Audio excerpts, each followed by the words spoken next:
Hello नमस्कार सबैजनालाई। आज हाम्रो बाइकमा चाहिँ एउटा समस्या देखियो क्या। यो प्लगको चल्दा चल्दै बाइक चाहिँ अब आवाज चाहिँ अर्कै आयो हैन।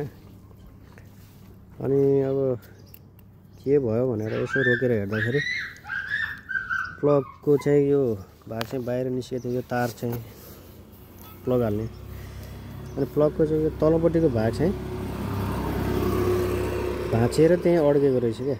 यस्तो समस्या मैले कहिले पनि थाहा भएको थिएन। फर्स्ट टाइम चाहिँ यस्तो भयो मेरै बाइकमा भयो। फेरि कसरी हुन्छ यार यस्तो यार।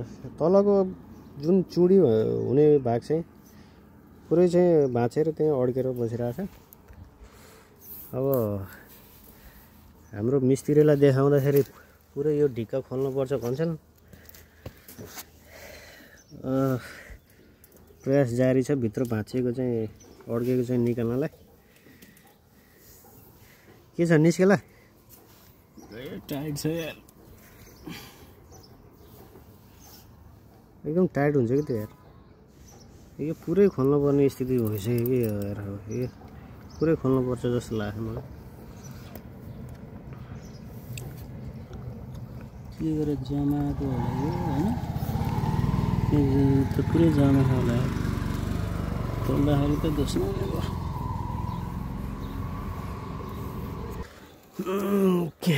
कि यो यतिकै निस्किन सम्भव छ? निस्किन्छ त? गाह्रो छ यार। यो खोल्नु पर्यो भन्दा झन् बिजोग होला यार। अब नखोलिकन निकाल्ने कुनै उपाय छ भने कमेन्ट गरिदिनु होला है साथीहरू।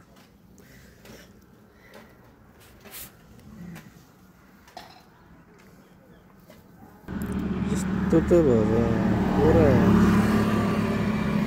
तलको यहाँको चुडी यो तलपट्टि भागमा चुडी हुन्छ क्या। त्यो चुडी भएको भाग भाँचेर त्यहाँ अड्केर बसिरहेछ यहाँनिर क्या।